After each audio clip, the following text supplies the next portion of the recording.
Muy buenos días, queridos amigos, oyentes y hermanos de este canal. Por la gracia del Señor, un nuevo día nos permite meditar en su palabra como cada día. Y en esta mañana vamos a meditar en el libro del profeta Habacuc, el capítulo 2, el versículo 4 de este libro de este profeta de Habacuc. Habacuc, como ya lo he explicado también en otra oportunidad, significa abrazar a Dios. Es decir, que era un profeta que abrazaba a Dios, que alcanzaba a Dios, que estaba en relación con Dios, en comunión plena con Dios. Esto es importante tenerlo en cuenta. A veces no analizamos el nombre de los libros o de aquellas personas que han escrito en la Biblia, que han sido inspirados por el Espíritu Santo y que es tan importante tenerlo en cuenta. Pero yendo al versículo de la meditación, Habacuc 2, versículo 4 nos dice: He aquí se enorgullece aquel cuya alma no es derecha en él, mas el justo en su fe vivirá. En este capítulo 2 vamos a considerar el versículo 4 y es el versículo clave para entender este breve libro de Habacuc. También lo vamos a encontrar citado este pasaje en 3 de las grandes epístolas doctrinales que tenemos en el Nuevo Testamento. Entonces, leemos que dice aquí: aquel que se enorgullece, aquel cuya alma no es derecha en él, mas el justo en su fe vivirá, como leí recién.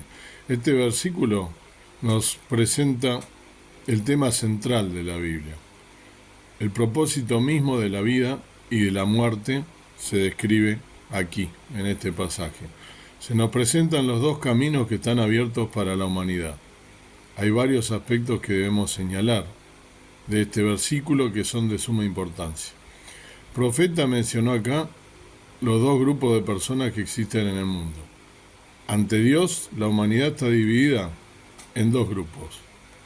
Están los seres humanos perdidos y aquellos que son salvos. Aquellos que han confiado en Dios, que han creído en Dios, y aquellos que no han creído en Dios. Para decirlo de una forma más gráfica, de un lado están los santos, los creyentes, y del otro lado los que no lo son. Y esto crea una división o una separación muy marcada entre estos dos grupos de personas.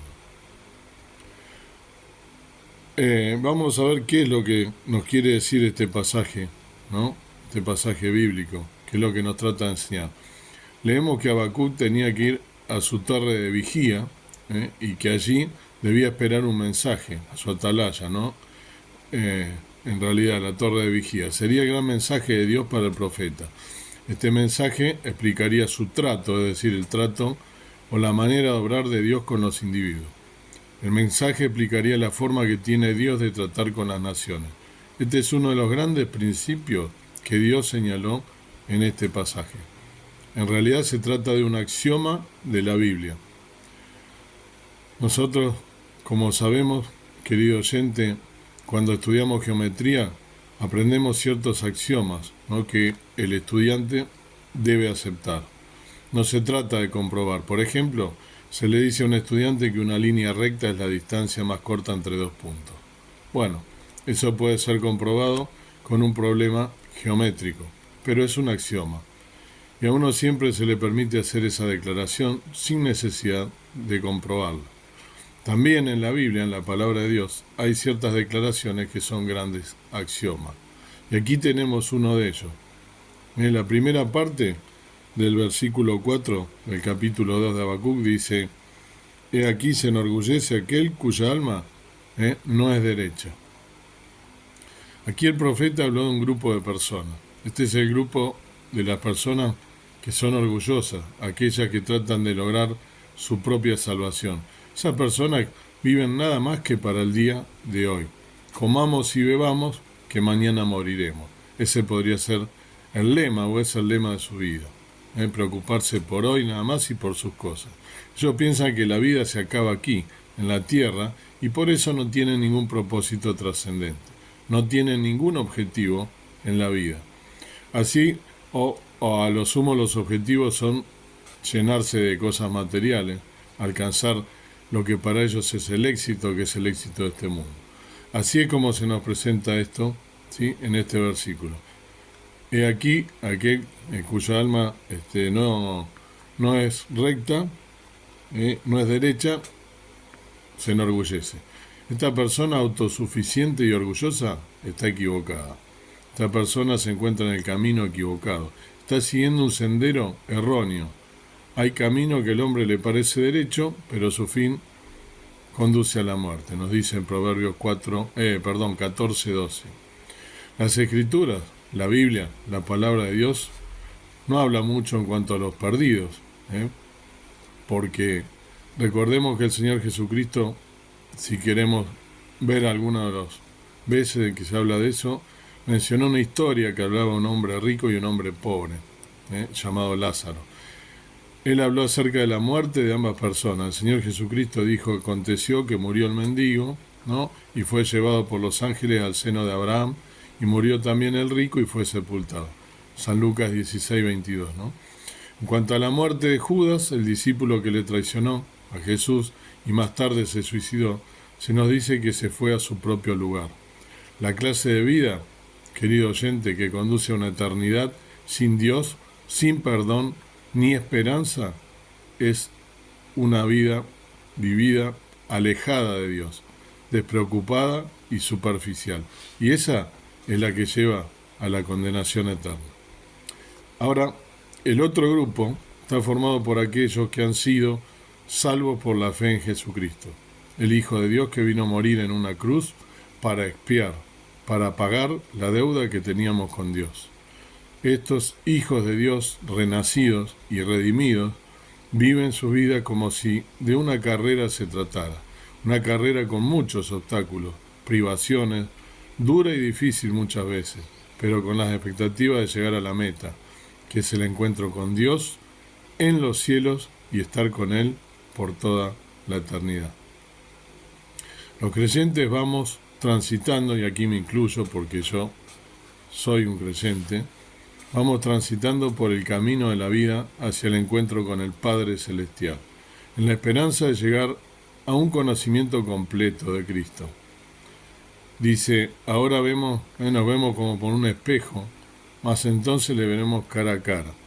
Ahora conozco en parte, pero entonces conoceré como yo fui conocido. Nosotros hoy no tenemos todas las respuestas, pero andamos por la fe, es decir, que vivimos por la fe. Entre el momento de la salvación y ese entonces, que le veremos cara a cara, en la presencia de Dios, los que hemos sido salvos por la gracia y el perdón de Dios, andamos por fe. Hemos sido salvos por la fe y vamos a vivir por la fe. Así es que aquí, en nuestro pasaje bíblico, tenemos a aquellos que tienen un alma llena de orgullo, son soberbios y actúan de manera autosuficiente y autocomplaciente. A estos se les debía juzgar por ciertos pecados que se mencionan, de 5 maneras, ¿sí? Vamos a ver lo que nos dijo el profeta en esta parábola que comienza, ¿no?, en el versículo 5. Pero permanezcamos un momento más en este versículo 4 del capítulo de Habacuc, ¿no?, porque siglos más tarde es citado en la epístola a los romanos, como también en la de los Gálatas, hablando del apóstol Pablo, después en la epístola de Hebreos. Este versículo tan profundo resulta ser la clave para estas 3 epístolas, que acabamos de leer. En primer lugar, queremos observar lo que nos dijo el apóstol Pablo en su epístola a los romanos, en el capítulo 1, los versículos 16 y 17. Porque no me avergüenzo del Evangelio, porque es potencia de Dios para salvación para todo aquel que en él cree, al judío primeramente y también al griego. Porque el Evangelio es la justicia de Dios, se revela por la fe y para fe, como está escrito: mas el justo por fe vivirá. El énfasis en la epístola a los romanos está en la justificación por la fe, en la salvación. Y nosotros podríamos leerlo de esta manera: el justo aquel que ha sido justificado por la fe, también vivirá por la fe. Este es el mensaje más profundo y claro que encontramos en la epístola a los romanos. Cuando leemos la epístola a los Gálatas, encontramos que allí también está citado este versículo, en el capítulo 3, versículo 11, que dice, y que por la ley ninguno se justifica para con Dios. Porque es evidente porque el justo por la fe vivirá, dice. Nuevamente, Habacuc fue citado aquí. El énfasis aquí es algo diferente, y la razón es porque si volvemos a leer lo que Pablo escribió anteriormente en el capítulo 2 de Gálatas, versículo 20, vamos a ver que dice, con Cristo estoy juntamente crucificado. Pero, ¿cuándo fue crucificado Pablo con Cristo? Cuando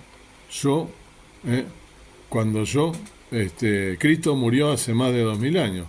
Allí, con Cristo estoy juntamente crucificado. Y ya no vivo yo, vivo no ya yo, mas vive Cristo en mí, dice él. ¿Sí? Lo que ahora vivo en la carne, lo vivo en la fe del Hijo de Dios, el cual me amó y se entregó a sí mismo por mí. El énfasis en la epístola a los romanos era la justificación por la fe, salvación por la fe. Ahora el énfasis está en la epístola a los Gálatas, es en la fe, y no solo en la fe que salva, sino la fe en la cual uno vive a lo largo de toda esta vida. Ese es el énfasis aquí. Ahora pasemos a la epístola a los Hebreos. En esa epístola, capítulo 10, versículo 38, leemos, mas el justo por la fe vivirá. Ahora el escritor de esta epístola a los Hebreos estaba citando también al libro de Habacuc y dijo, mas el justo por la fe vivirá. Y si retrocediere, no agradará mi alma. Y el énfasis aquí es la palabra vivirá. Ahora vamos a analizar más cerca estas significativas palabras. Mas el justo por la fe vivirá. El apóstol Pablo en su epístola a los romanos hizo un gran énfasis sobre el justo y sobre la justificación por la fe para salvación. En la epístola a Gálatas, Pablo enfatizó la fe, porque escribió, el justo vivirá por la fe. Eso significa que nosotros no vivimos gracias a la ley. Pablo estaba diciendo que por la ley nadie se justifica ante Dios, sino que el justo vivirá por la fe. Y cuando llegamos a la epístola a los Hebreos, allí el énfasis es en vivirá, está puesto en vivirá. Después de citar el versículo 38 en el capítulo 10, el escritor de esta carta, en el capítulo 11 de esa misma epístola de Hebreo, presentó una lista de hombres y mujeres que vivieron por fe. Y de nuevo el énfasis era sobre el vivir. Así que en las tres grandes epístolas doctrinales se nos presentan tres grandes temas importantísimos. Por lo tanto, volviendo a Habacuc, podemos ahora comprender un poco más la profundidad de este versículo 4 del capítulo 2. Habacuc miraba hacia el futuro y su pregunta fue, ¿por qué? Vemos la respuesta que recibió Habacuc de Dios. Dios envió a su pueblo a la cautividad. Este hecho tan dramático sirvió a un gran propósito, el propósito de Dios, porque le permitió traer al Salvador al mundo, en el cumplimiento del tiempo. Cuando el apóstol Pablo se encontraba en Antioquía de Pisidia, predicó lo que se ha considerado como uno de sus mejores sermones. En el capítulo 13 del libro de los Hechos de los Apóstoles, ¿no? Los versículos 37 al 41, o los Actos de los Apóstoles, como también se llama, leemos algo que es de suma importancia. Pablo escribe, mas aquel a quien Dios levantó no vio corrupción. Sabed pues, varones hermanos, que por medio de él se os anuncia perdón de pecados y que de todo aquello que por la ley de Moisés no pudisteis ser justificados, en él es justificado todo aquel que cree. Mirad pues que no venga sobre nosotros lo que está dicho en los profetas. Mirad, oh menospreciadores y asombrados y desapareced. Porque yo hago una obra en vuestros días, obra que no creeréis si alguien os la contare. Por tanto, el apóstol Pablo aquí le mostró a sus lectores el único camino a Dios, es decir, que solo se llega a Dios por medio de la fe. Este es el único camino. Y el mensaje es que Cristo murió por nuestros pecados, según las Escrituras, Él fue sepultado y el mensaje es que Cristo murió, entonces fue sepultado y resucitó al tercer día. ¿Qué significado tiene esto para usted, querido oyente? ¿Cómo reacciona ante tal oferta de perdón y de vida eterna. A usted solo le queda aceptarle a Él, a Jesucristo, como su Salvador personal. Usted confía en Él y como un hijo de Dios comienza a caminar, a vivir y a actuar por fe, no por la ley. Hay tantos que intentan colocarnos no solo bajo los 10 mandamientos, sino que nos someten bajo un sistema legal del Antiguo Testamento. Se han establecido tantas reglas y normas para la familia, para el esposo, para la esposa y para todos los demás.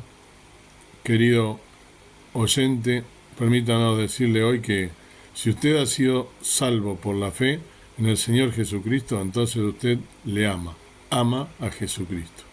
Y la pregunta que Él le hace, si usted es un hijo nacido dentro de la familia de Dios, un renacido, si tiene la nueva criatura, ¿me amas? Y si usted le ama, amigo oyente, eso resuelve todo el problema. El amor va a ayudarle a andar, a vivir, es decir, a vivir en el Espíritu Santo, ¿sí? A vivir en el Espíritu de Dios. Y para vivir en el Espíritu usted tendrá que ser lleno de ese Espíritu Santo, lo cual significa estar controlado por Él. Y eso producirá gozo, paz y más amor en su corazón. Hará de usted estar mejor, una esposa mejor, un esposo mejor, hará de usted un hijo mejor, donde quiera que se encuentre. De esta manera, quien quiera que sea, querido oyente, usted caminará por la fe. Y un día, cuando Dios así lo disponga, usted y todos los que hemos creído y aceptado el amor y el perdón de Dios por medio de la fe, entraremos a su propia presencia, la presencia del Dios Santo, y allí estaremos en su presencia para y por toda la eternidad. Qué maravilloso tener el plan que Dios tiene preparado para sus hijos y ser parte de Él. Volvamos entonces al pasaje que estamos viendo en Habacuc. El profeta Habacuc, por medio de la fe en Dios, pudo decir: yo he ido a la torre de vigía y allí esperaré. Yo confío en aquel que sí tiene todas las respuestas a mis preguntas. Es que sin fe, querido oyente, es imposible agradar a Dios. Porque es necesario que los que se acercan a Dios crean que Él existe y que es galardonador de los que le buscan, nos dice la palabra de Dios. Estas palabras tan firmes, llenas de convicción y fe, las encontramos en la epístola a los Hebreos, en el capítulo 11, versículo 6. Ahora observemos que Habacuc, muchos siglos antes, profetizó que el justo por la fe vivirá. Amigo oyente, Dios te está llamando para que vayas a Él. Y la única manera por la cual usted puede llegar a Él no es por medio de buenas obras, ni ninguna otra práctica, rito o ceremonia, sino que por medio de la fe. Así hablamos entonces cuando comenzamos de un grupo de dos personas, de los justos que vivirán por fe y aquellos cuya alma no es recta, no es derecha, que son se enorgullecen, ¿no?, de su alma. Para ilustrar esta afirmación, el profeta señaló 5 características diferentes. La primera la encontramos en el versículo 5 de este mismo libro y de este mismo capítulo donde se habló de la embriaguez. Este tema con más detalle no lo podríamos analizar en otro momento. En el versículo 9 podemos leer: «Ay del que codicia injusta ganancia para su casa». La codicia era uno de los grandes pecados de Babilonia, así como también lo era la embriaguez. Luego en el versículo 12 vemos: «Ay del que edifica la ciudad con sangre, del que funda una ciudad con iniquidad». Por la historia se ha sabido que esta gente trató de manera sanguinaria y cruel a los cautivos que caían en sus manos, parecido a lo que está sucediendo hoy. Este pueblo era conocido y famoso por su brutalidad. Usted puede, por ejemplo, leer el Salmo 137 y ver cómo trataron a los hijos de Israel. Ahora en el versículo 19 de este mismo capítulo 12 nos dice: «Ay del que dice al palo, despiértate, y a la piedra muda, levántate». La idolatría también era uno de los grandes pecados de Babilonia. Tenían 5 grandes pecados. Amigo oyente, querido oyente, el orgullo hace que los seres humanos se desvíen en estas direcciones. Los lleva a la embriaguez, los impulsa a la codicia y a muchas otras costumbres y hábitos destructivos. Hace de ellos personas crueles, brutales en la forma en que tratan a los demás. También los transforma en idólatras. Alguno de nuestros oyentes podría opinar que ya no existen personas que adoren a los ídolos, querido oyente, quizás no sean los mismos ídolos que adoraban las personas hace muchos siglos, pero hay muchos que adoran a ídolos de este siglo XXI. El dinero es uno de los ídolos más adorados. ¿Y cuántos hombres y mujeres en el presente están adorando al sexo? ¿Cuántos hoy en día adoran al placer? Todos están tratando de adorar a una u otra cosa. Muchas mujeres entregan su cuerpo y muchos hombres entregan su vida y su honor. Amigo oyente, ¿qué es lo que les ha sucedido a esa persona? Bueno, creemos que su alma está llena de autosuficiencia, orgullo, que solo buscan el ahora y el hoy de su existencia, sin más valores que la autosatisfacción presente de todos sus apetitos y deseos carnales. Y el balance de una vida que rechaza, relega o reniega de Dios tendrá un resultado triste. Su destino y meta final serán una eternidad perdida, sin Dios, sin esperanza, apartada de luz y condenada a la oscuridad total. El justo por su fe vivirá. Nosotros podemos vivir con la esperanza de las promesas fieles de Dios. Permanezcamos entonces como el profeta en nuestra torre de vigía. Dios tiene todas las respuestas. Tengamos paciencia y confiemos. Cuando observemos nuestra sociedad, las distintas culturas y razas que pueblan este mundo, con tantos problemas de injusticia económica, sociales y políticas, podríamos considerar que los habitantes de esta tierra han perdido la razón. Hay muchas personas que se preguntan sobre cuál será el resultado final de nuestra civilización. Bueno, nosotros sabemos cuál será el resultado de esta situación caótica. Nosotros creemos que tenemos por delante días terribles. No queremos presentar un cuadro deprimente, pero sí somos realistas.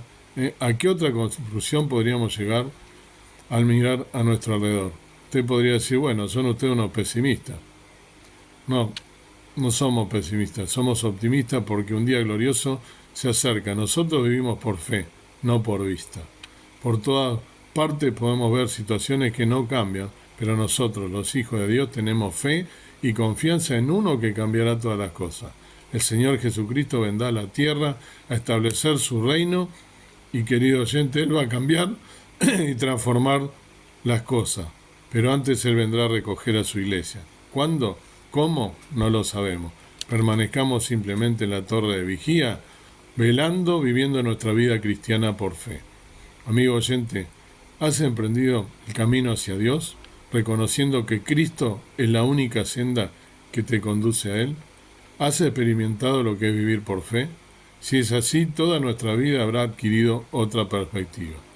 Permítanos concluir diciendo que hemos analizado un versículo de este importante capítulo, pero hay varios versículos que son en este libro muy profundos que queremos que lo pueda leer por su cuenta.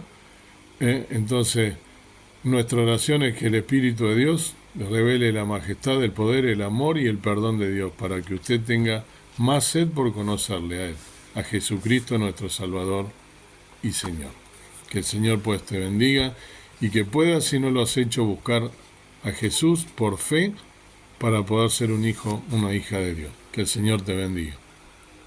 Amado Padre Celestial, gracias por este día, gracias por poder meditar en tu palabra, gracias porque por fe y por gracia somos salvos y somos considerados dentro del lado de los justos, que por fe viviremos. Gracias por la obra de Jesús en la cruz, que murió por nosotros para librarnos de la condenación eterna, y porque por su sangre somos limpiados de nuestros pecados y redimidos y alcanzamos misericordia y alcanzamos la eternidad.